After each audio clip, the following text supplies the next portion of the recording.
evening, and welcome back to Pretend World's Real People. As always, I'm your host, Tyler. And that was all done without coffee. What the heck is... You know what? Okay, I'm not gonna defend myself. This is my favorite time of the year, and I love it. I love Halloween. I love the spooky season. We're more than halfway through, unfortunately, so it's going by really friggin' fast.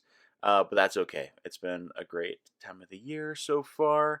And yeah, what can I catch you up on this week? Nothing too crazy, honestly. Just been enjoying, the outdoors, the cool fall weather, going on a lot of walks and hikes, and eating a little less candy than I expected. I baked lembas bread from that elvish bread from Lord of the Rings that always looks so good. Baked it, was amazing.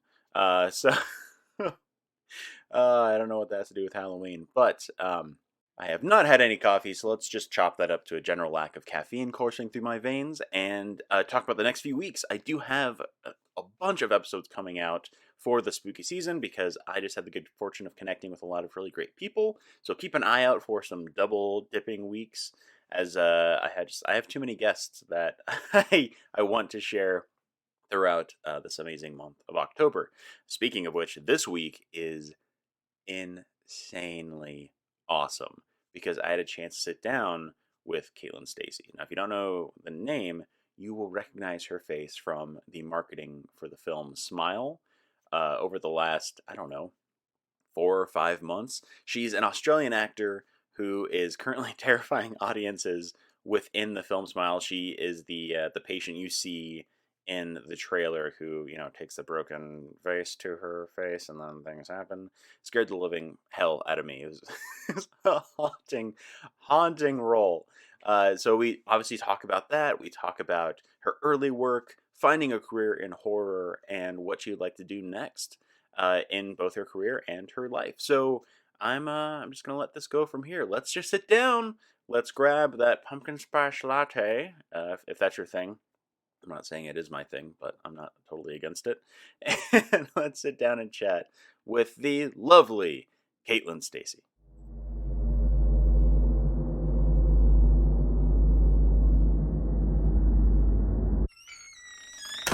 Hi, my name is Stasey, and I'm an actor from Australia. And you're currently in LA, right? I'm currently in LA. Yeah, I've lived Yeah. here for about 13 years. So I guess I'm from LA nowadays. Yeah, you've been naturalized to be a Los Yeah. Angeles native. Mhm. Well, I'll get started off. I'll hit the ground running. I just want to know, how did you sort of gain an interest in the entertainment industry? Such a weird thing for anybody to choose, and sometimes it chooses you. So, how did you get started?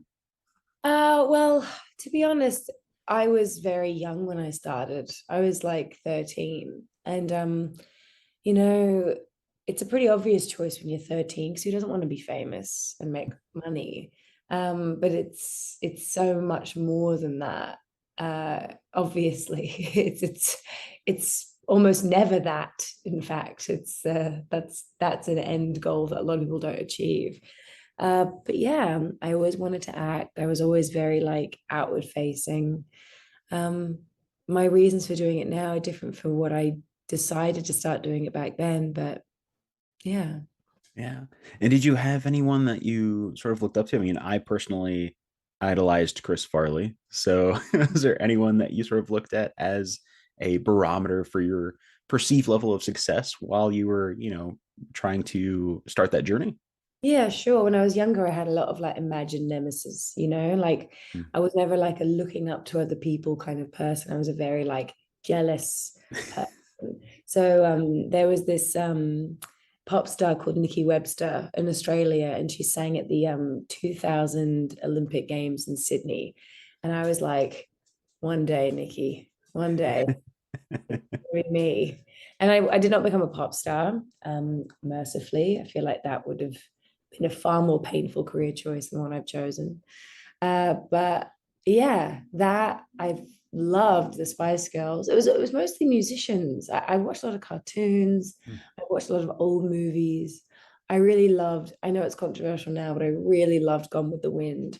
And regardless of how you feel about like the setting and the broad racism of that film, Scarlett O'Hara is and was a pretty fantastic character for anyone to play. And Vivian Lee was incredible in that role, you know. Yeah.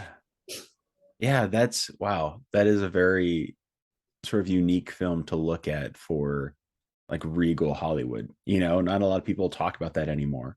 Also, just a weird film for like a fucking sorry, I don't know how to swear. For like a 5-year-old to just watch on repeat. I was Yeah. obsessed with it. At 5 years old, serious that movie's like 4 hours long. Yeah, I know. It just goes to show, like, I can't even watch movies now. I love TV, but the thought of sitting down for an hour and a half or 2 hours, I'm just like, oh, but what else am I doing? Nothing, you know? So, Oh, and to go back, you can cuss as much as you want on this show. That's right. we're all Hell actors here. So yeah, yeah. there's you can't go through a day without doing it. But Mhm. I mean, with that, you know, you're growing up, you're watching Gone with the Wind continuously, a 4 hour long movie. I commend you for that, even at 5 years old. But what was your first experience like on a set as a working actor? What was that? What was the project and what was the experience like for you? So I sort of did a couple of things. Like, it, it was a weird, um, uh, when I was 10, I did a commercial for a airline called Qantas. And it's a really beautiful commercial. It's very famous in Australia. They used to do them kind of annually. And they just basically stick a bunch of kids in different parts of the world and we sing this song called I Still Call Australia Home. That was my first experience of being on a set and being in like an exclusively adult environment. Uh, and I really loved grown-ups. Like I knew how to be around them. I knew what they wanted from me. Like classic child actor, you know what I mean? Like the reasons I'm in therapy now. I was yeah, and then I did like a stamp collecting video, um, which was really funny and silly, and that my mum still has the tape of. And then I did a kids TV show called The Sleepover Club, and yeah, it's funny. Like the environments, I can't say that I recommend having your children become professional actors. Uh, unless you're really prepared to help them navigate it. A lot of the time it's exciting and it's lucrative, and people kind of just assume you'll be taken care of, and you are. Your well-being is, but your mental health suffers tremendously. I find. Not for everyone. Some people are really like made more confident and more assured, but it's really hard to go from being at the center of a universe to then just being another person in the world, you know, going from being number one on a TV show to going back to school. And like I was never very cool at school. I wasn't a nerd. I wasn't like a, you know, a nerd. That's such a 90s term. Nerds are cool now. But I wasn't like popular and I didn't know how to relate to people. And I felt a bit alien, which sounds egotistic. I wasn't better than or smarter than anyone. I was just a little bit less socialized than everyone. But yeah, it was a weird, trippy experience. And looking back on it now as an adult, uh, it yeah, it was a real trip. Yeah, you know what? I having been somebody who started my acting career at 20, I'm interested to see, I mean, if you have anything, how you navigated going from working on a set to being at school. And like you said, you know, you weren't you know, like the most popular person or, you know, you weren't in that sort of status generalization, but was there a weird sort of I guess bout of not depression, but just oh, well, now I'm back at school. Like, did you experience anything like that? Oh, deep depression. I Yeah. I like had I did all the classic like TV depression things, you know what I mean? I like dyed my hair black and wore it in this very intense side sweeping fringe. I was like a real emo. Mm. Um and I sort of just didn't take care of myself. I just didn't do my schoolwork. Like you just open my school books and there was nothing in them. And I would just be like, whatever. And then yeah, it was it was really tough. I'm lucky that I grew up in Australia in a pretty normal family and around pretty like, grounded people. That works in both ways, right? When you're grounded and of the earth and salt of the earth or whatever, like your imagination about how sad someone can be is limited, but also your imagination about how like indulgent you should be of their sadness is also limited. So I wasn't like, I wasn't around drugs as a kid. I wasn't around like, I mean, I was around as much alcohol as the rest of the kids I knew were, which we made, adults buy for us, or we would hang outside of liquor stores and stuff.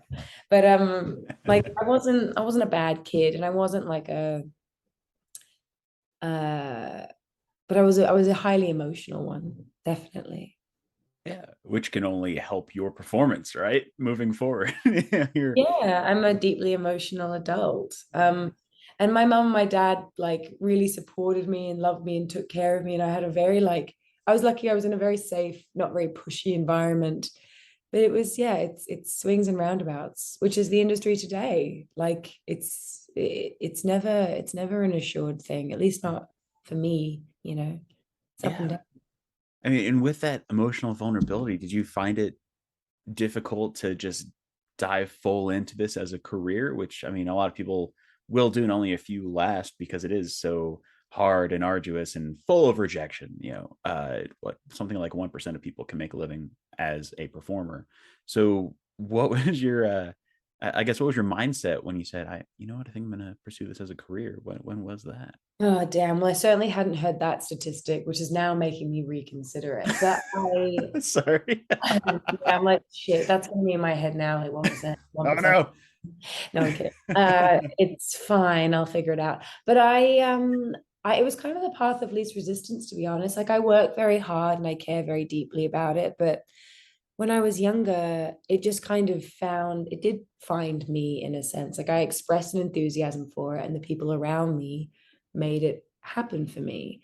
And I got very lucky that that continued to happen throughout like a large portion of my career. And with, some continuity, touch wood, I continue to work. And God help me if I ever stop, because I don't know what else I could do.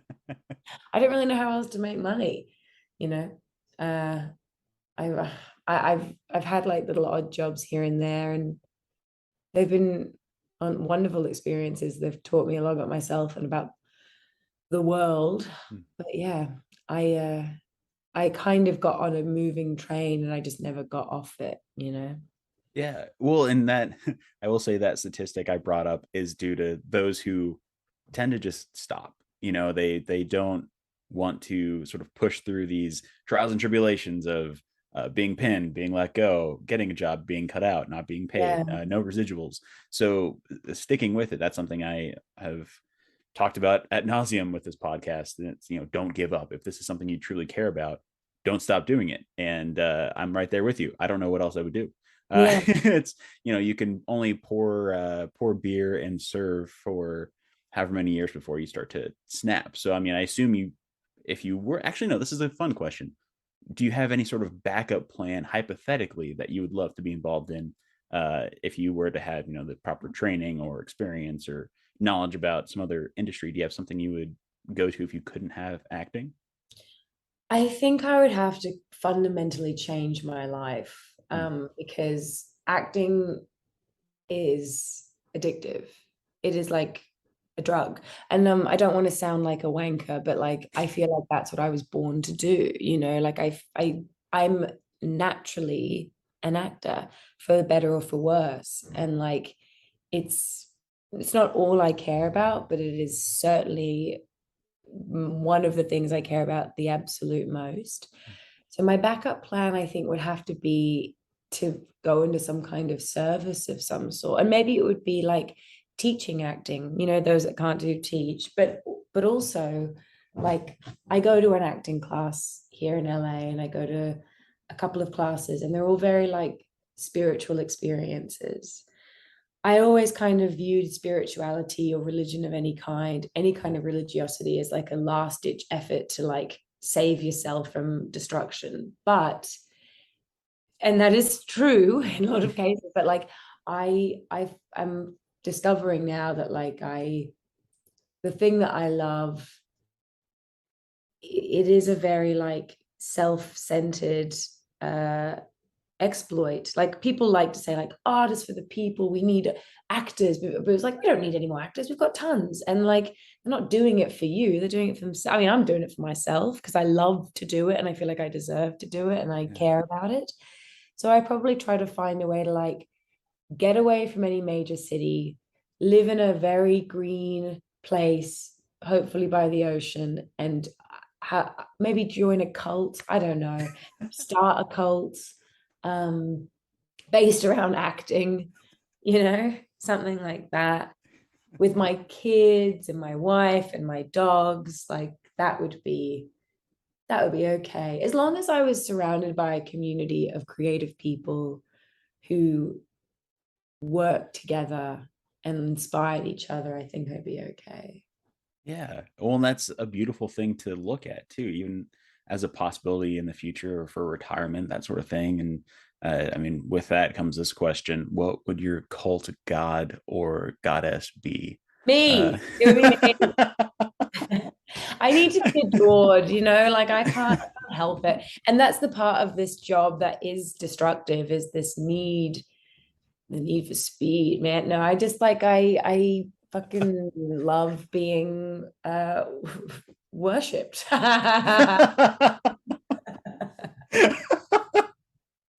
So get with uh, it. sorry, that was so good. No, that some people say it's egotistical or it's pretentious, but no, there is that desire to be loved that every performer has, right? To some degree or sense, and it's appropriate for what you're doing because you are giving all of yourself to this character, this role. And if nothing is really said about it, it's like, okay, well, yeah, I did it for me, but what do you guys, what do you guys think? What do you retain from it? So that's interesting going into what you have now, which is the highest selling film in months, especially horror film, and that's Smile. I mean, are you a horror fan? Have you ever been a horror fan? I'm not a fan of like horror for horror's sake. Like I don't want to. I don't see that a horror movie has come out and I'm like, sweet, let me get in on that. But if I think the concept is interesting, and I think horror is a really great vehicle. Horror and science fiction are great vehicles to talk about like the human experience in a really like artistic and elevated way. You talk about like they're very philosophical. I think horror can be deeply philosophical. I mean, look at all of Stephen King's. Not all of them. Some of them suck, but a lot of them are very like. What's about like the heart of fear itself, and you know, I know it's a Donnie Darko quote where you're like love or fear, but those are the two things that we operate from, and and fear is universal. It's animal, and what frightens you. I know what frightens me, and it's you know losing my mind, which I experience with some regularity as an anxious person. And yeah, so no, not like a horror fan, but a fan of the human experience, man. So I'm guessing Donnie Darko is one of those films you could go to then, or is that just one that really stands out? I hate Donnie Darko. I hate that movie.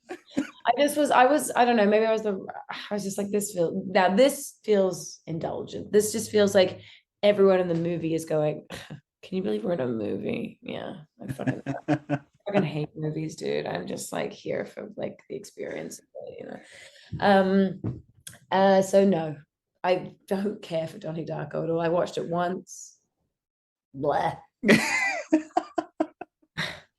I think you might be the first person I've ever talked to about that who has not thoroughly enjoyed that film. And that's not a bad thing. Like that intrigues me even more to just watch it again and see what comes up outside of a biased viewpoint, having watched it at 12 in a very emo phase. What do you like about it? Honestly, I think, and maybe it's just me looking back as a overweight teen with not a lot going on and feeling isolated, it gave me this almost cinematically philosophical idea of what it meant to be a hero in a way, Yeah. which watching the film later on, that dissipated. But honestly, it probably had to do with the fact that I looked up to an older classmate who said, "No, dude, you're gonna love this movie." And this kid was a director to be screenwriter. I mean, practically an older brother of mine. So I think Hmm. that's why I loved it so much. But I also really appreciate how just completely honest you were about that. Like, no, I hate the movie. I just, nah, yeah, I can't. But you Be- looked at as you self-described overweight teen, you looked at Jake Gyllenhaal and you saw this like skinny white kid, but you still felt some sort of a connection with him. I did with the idea of being alienated from my family, having been the only person in my immediate family who is of an ethnic complexion. So I Hmm. always had that with me. So I think that really, that drove me to the film and also eventually to acting. That sense of otherness and wanting to belong and finding a way. So I think that's why I connect with it. But I can also see why you look at, unfortunately, look at like Drew Barrymore and some of the Hmm. actors in there. And it is that, oh, I'm reading these lines. Are Yeah. you with me? It does have Yeah. that. Totally. So, not being a quote unquote horror fan, how do you put yourself into the mental state that is needed for horror films like Smile? I mean, do you have a process for that or? I for this film in particular, I was like, this person is experiencing like levels of panic that I mercifully am not like wholly familiar with. I understand the concept and I understand what fear has felt like and manifested in my body. And I've also looked at the way like my dog is afraid, when things scare her, and she is just like an animal of instinct. She's immediate, she's present. And so I kind of took that into my, not that I traumatized my dog. I have a chihuahua, so everything scares her. It's not easy, it's not hard to scare her. So I kind of just went into this thinking about just trying to embody fear and clarity, because it's important that like Laura is distinguished from other patients of Dr. Cotter's, of Rose's. Uh, yeah. So I was just like, I'm in a desperate place. I need you to understand me, but I don't have very much time. I'm very like, uh, I'm on the clock, ma'am. Yeah. No. Yeah. I'm curious how that audition process was for you. If it was, from a I don't know, a self tape read to bringing all of that energy and kinetic, almost like fear based madness into a callback, or what was the audition process like for the film itself? So I actually didn't audition for this film because I was in the short version called Laura Hasn't Slept, because the original title of Smile was There's Something Wrong with Rose. Um, so Laura Hasn't Slept was a short film, and I shot that in 2019, I believe. Yeah, 2019 or early 2020, I can't remember. Uh, and I played the role of Laura, and it was the same character that I reprised in the feature. And that just came about through an offer, which was like lovely. It's lovely when that happens. It's not all that often that it does happen to me. But yeah, so I just did that film with Parker and his team, and that was like a couple of days. And then that set the groundwork for this role moving forward. That's so cool. I love it. I didn't know that it was an offer. Well, sometimes when it goes from short to feature, you just never know. So that's so cool that you got an offer for it. And with, like I said before, the movie's obliterating the box office. Do you have any ambition to sort of keep yourself in the horror genre, or is this one of a few things you love doing and just sort of moving on from there? I am happy to do anything, but I horror is complicated because I think it is where most young women find the most work as actors, because women tend to be the protagonists of horror. It's changing a bit now, but like, since the 80s, it's sort of been the template. Um, I've probably made more horror than I've made of anything else. The issue with doing horror films is just that you have to spend a couple of months, several at most, being in a state of perpetual kind of physical trauma. You work nights, you often have to do like stunts. I would happily do more horror films. Of course I would. I hope that I would like be able to find some that appeal to my interests are more in like psychological horror uh than like running through a cornfield chased by a monster. But those can be pretty good too. I mean, Nope Yeah. was amazing. Uh and yeah, so yeah, of course I would happily keep doing horror if they want me. Oh, I'm sure they will. I'm sure they do. There's someone, finishing up a punch up right now that's waiting to give you a call. Oh, I Uh, sincerely hope you're right. That would be great. hey, I believe in manifestation, especially for this industry and the ability to believe that things are happening. So I'm just going to put it out there. But I mean, you're easily the face of this film, through the marketing, through the pinnacle moment in the trailer, and I mean, it shows so much of your range and your acting dynamics. It's incredible. But I also am interested to learn more about what other genres you'd like to work in the future. If you have one that maybe you haven't done yet, you'd like to focus on, or one that you've done a few times before, but you are waiting for a proper project to revisit it again in the future. I would love to do more comedy. Comedy is really tricky. I think it's the hardest thing to do. It's much harder to make people laugh than it is to make them cry, in my experience.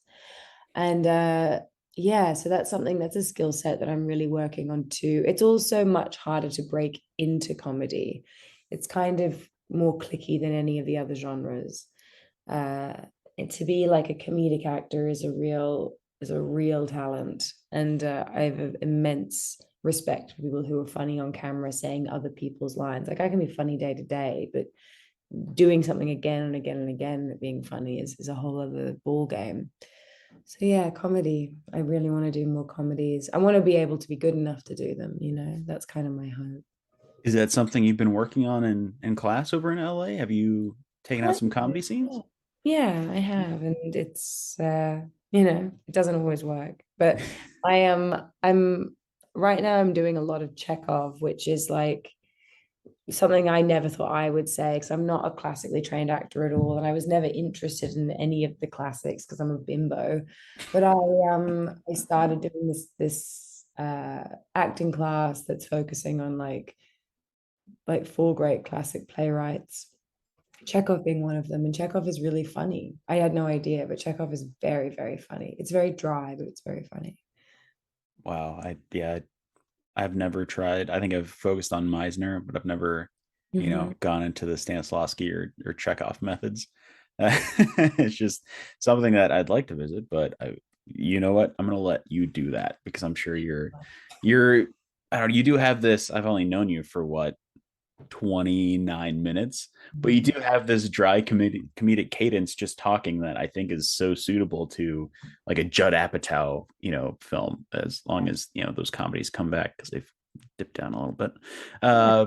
But like that, or just, on a television comedy, a really, really, Well, uh, I did do a comedy that, sure, I can't say that. It's coming out next year. I always forget. I don't know why anyone gives a shit, but it's coming out next year, early next year, and for Amazon, called Class of '07, and that's a comedy. And I think I'm funny in it. I have not seen it yet. Everyone else in it is very funny. So See, fingers. usually the best comedic actors, performers are the ones that are so hard on themselves. So I can't wait to check that one out. And when did you actually, sorry, my coffee's really kicking in. When did you film Class of '07? December through March of last year into this year. It's been a long ass time. Oh my God, I totally auditioned for You that. really? Yeah. It's set in Australia? Yeah. I think it was through one of my Reps. Sorry, I squirrel. The Uh-huh. title just came back out, but wow. Okay, well, good to know that's coming out next year, and I will nix the specific dated comment that you just so no one gets mad at you. Thank you so Um, much. that's so cool. I can't wait to check that out. And yeah, comedy seems like it's right up your alley. I mean, outside of that film coming out next year, do you have anything else that's coming up for you? Uh, no, I mean that's the show that I did. We're waiting for it to come out, and then we'll see if we get like a second season and stuff. But yeah, right now I'm just kind of living my life in Yeah. LA, seeing what's up. Just chilling. Oh, Just chilling. and now that you have that time to sort of focus on yourself, do things that you want to do, what do you like to do to decompress? Going through 5 or 6 self tapes for anybody a day is really just the worst mental taxing for actors because you have no energy afterwards. So what do you do to just sort of calm down, relax a little bit? I assume you're not on your green pasture next to the ocean yet. So what's something that calms you down? What do you like to do? Honestly, I'm still trying to figure it out. I'm kind of trying to come up with a routine for myself and a lifestyle for myself. I try to just be creative throughout the day as much as possible. I have like lots of like craft things in my house. I walk my dog. I meditate. I try to go to yoga. I'm having a nice life in that all of my time is my own at the moment, but filling it with meaningful things is tricky. It's like I feel like most people don't know what they enjoy, myself being one of them sometimes. And I'm just like, what do I want to do every day? Like, what do I want to do? So reading is good. I really love therapy, so I do like little therapy workbooks. Excuse me. And I need to be around people. I love people, so I see my friends as much as I can. But yeah, I kind of am just like one day at a time, you know. I sound like I'm in recovery for something, but yeah. Well, how has therapy helped you with, just pursuing your career? It's made it easy for me to admit that I love acting because I come from Australia, which is a very like, don't talk about it, don't be a wanker, just get on with it kind of place. And I never really let myself have strong feelings about how much I wanted this and how much I want and need to be able to do this job that I love and how desperately I want to be able to do it for the rest of my life. Um, but it's also helping me kind of like acquiesce in a way. It's therapy. It's helping me stand up for myself because this is an industry where like so much can be taken from you. Your agency is like not your physical representation agency, like your personal autonomy is kind of taken from you in so many ways. And even though all my time is my own when I'm not on set, it is occupied with this like constant thought of like, what should I be doing? How do I move the needle in this way? Like, and the industry's changed so much. Like social media is such an essential part of it now, which I think is so idiotic and unfair and not correlative with talent or anything important. But what was the question? What did you ask me? Oh, therapy. That's right. Love it. Yeah, I mean, it's helped me in all aspects of my life and acting being a part of my life. So yeah, I'm still learning. I'm still figuring stuff out. But Yeah. Well, that's good to know. It's something I'm revisiting. So I like to ask all my guests about that if they're enjoying therapy and how it's helped. So that's really cool. I'm looking forward to it. Mhm. This is going to be a very interesting segue.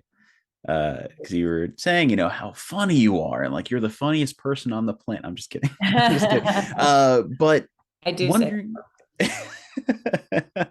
just wondering if you have a party story you could share with the listeners. And that's not necessarily something that's occurred at a party, but an instance in your life throughout your career on set, just a moment that stood out to you so immensely, it's just like burned into your brain and you can easily recant it at a party amongst friends. Do you have anything that you could share with the listeners? It could be something goofy, something crazy, something a little scary, just something that really sticks out from your life.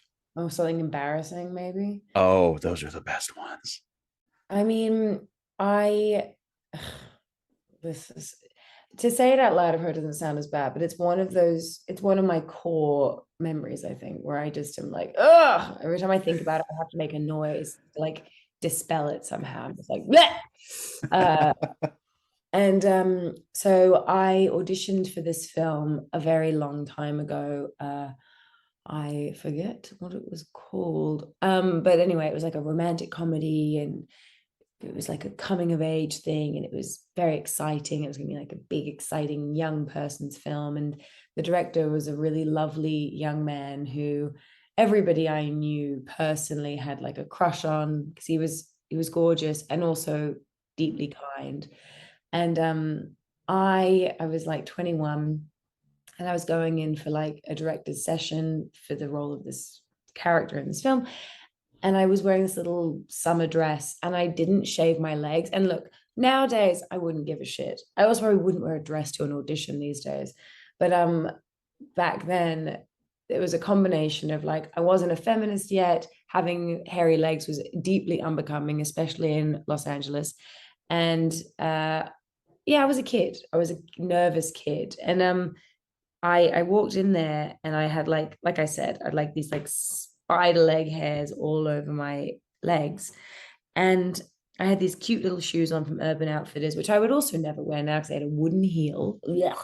And I walked in, and I was sitting in the audition, and the director was like, "Oh, I like your shoes." And for some weird reason, I was scared he was going to come towards me and examine them, which he wasn't. He was just saying it from afar. But my brain kicked into like, shit, he's going to get close. He's going to see my legs. He's going to not give me the part. I'm going to be laughed out of Hollywood. I'm going to die alone on the streets. And then he was coming, he said that. To stop him from coming over to me, I took off one of my shoes and I gave it to him. And I was like, here, look at it, Ben, if you like it. So it just like, and I didn't have socks on either. And so my feet were all grubby from all the crap inside the shoe. And he was like, and the worst part of it was that he was like, no, no, it's okay. Okay. And then like he's holding the shoe, and like he has to pretend to look at it. He was like, ooh, yeah, thank you. And then he handed it back to me. And I was like, and now we begin the audition. That was that was a pretty dark one for me. I walked out of there and I was like, oh shit. Oh my God. I mean, that's every actor has a story like that, but that one, it's, when you're, I can just think of your anxieties kicking in. You want to make a good impression. Here's my shoe. Here's my shoe. Here's my shoe. That's a great, no, that's a great story though. I know I know you have to like shake it off when you tell it, but Mm. those are, I don't know, I feel like it gives your career even more of a sort of humane sensibility. Yeah, nobody relates to people who have not had experiences like that. Yeah. It's just in the moment. It's something that you watch on TV, or you would watch happen in a film, and you'd be like, oh, that was cute. But it was not cute in the moment that it was happening. It was deeply off-putting and strange. It was just like, girl, get it together. Hey, if no one has had a bad or embarrassing audition moment, Mhm. I don't want to be friends with them. Life's too good to you if that's not happening to you on a regular basis, or at least semi-regularly. There's always fun stuff. But no, that's a perfect story. Thank you for that. You can shake it off. It's Yeah. gone now. It's gone. Well, with that comes this lovely one of the last two questions we have, and it's if you have any advice you could pass on to our listeners who are one, either they're wanting to be actors, they want to start a career, they just haven't started it yet, or they've been doing it for a little while and they're trying to stay in the business. If there's a piece of advice you can instill upon both of them that has helped you, that'd be awesome. Oh man, it's it's the same thing you hear all the time. It's just like, just keep going. Just but do things that enrich your life. like take horseback riding lessons, or like learn how to drive a manual car, or you know what I mean? Like try to attack the problem from like a bunch of creative angles. And although I hate to say it because I don't think this should be a part of it, try to sort of like expel that creative energy in making things yourself. Like write for yourself, even just for the sake of writing. This job is so goal oriented, and the sad thing about being an actor is that you can't just really wake up and act. If you're a musician, you can make music. If you're a writer, you can write. But if you want to act, you need a lot of other people around you to do that. And it needs to be facilitated. But class is great. Just be honest with yourself about what you love and about what you're curious about, and just follow that. Follow your skills less than your passion, because passion, like, I mean, look, passion comes out of, for me at least, being very good at something. So just follow your skills. Oh, I love that. And it's extremely important to add things in your life that's not just acting. I think that's something everyone has especially learned in the last 2 years. So that's really important. Yeah. No, I really appreciate that. That even helps me a little bit. Yeah. I do also want to ask before we wrap up here, if I mean, I'll promote Smile. Obviously, it doesn't need my help, but promoting that is really important for this. But if you have anything else you'd like for me to promote with the episode, whether it's another project you're working on or like an organization you really believe in, is there something I can put into the show notes for that? Just pick up your trash, don't litter as much as you can. And yeah, Class 07 will be out next year. Then when I've got more information, I will certainly be sharing it. But I would love everyone to check it out. It'll be on Amazon. Oh, perfect. Perfect. Well, there's just one last thing I have to do before we do that. I want to say thank you. I know you've been really busy. I know you want to get to your day. So we're going to wrap up here. And I just want to really, extend my gratitude for you coming onto the show and for scaring the living shit out of me last weekend. I really appreciate that. But the last thing I do to wrap up the recording is what we like to call an awkward goodbye. Have you ever seen the film Wayne's World? Yeah. Okay. So what I'm going to do is I'm going to be the camera guy. I'm just going to count down silently from 3, 2, 1. And when I point to you, give us your best verbal awkward goodbye, and I will stop the recording from there. Sound good? Right. Perfect. All right. All right. Here we go. In. All right, everybody. Don't forget to vote in midterms are coming up. Have a good birth. Happy. Bye. Bye.